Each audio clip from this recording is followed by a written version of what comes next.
আসসালামু আলাইকুম, সবাই কেমন আছেন? বেশ একটা ভালো নাই, ডিউটি শেষ করে বাসার দিকে যাইতাছি। এখন বাজে 3:20। প্রচণ্ড রোদ, দেখছেন তো আমার হাতে কিন্তু ছাতা। এখন কিন্তু বৃষ্টি বাদল কিছুই নেই, তারপরও ছাতা। কিন্তু এই ছাতা হাতে, তারপরে কিন্তু গরমে পুরা শরীর ভিজে যাইতেছে ভিতরে, কিন্তু এখানে বোঝা যাইতেছে না কতটুকু কষ্ট করি আমরা। মানুষ মনে করে প্রবাসে আসলেই টাকা, প্রবাসে যে টাকা কামাইতে কতটুকু কষ্ট আর কতটুকু পরিশ্রম করতে হয়, যারা এই প্রবাসে আছে তারা একমাত্র বলতে পারবে।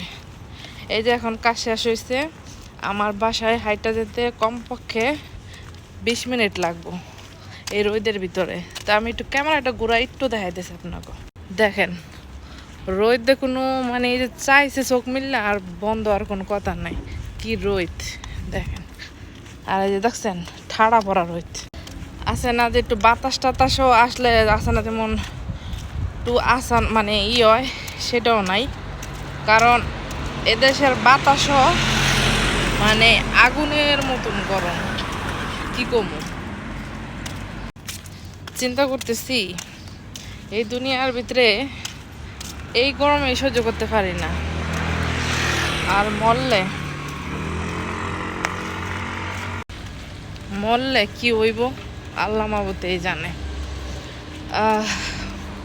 এদেশে গরমের সময় গাড়ি যে চলে, গাড়ির ইঞ্জিনও মানে গরম হাওয়া বাইর হয়।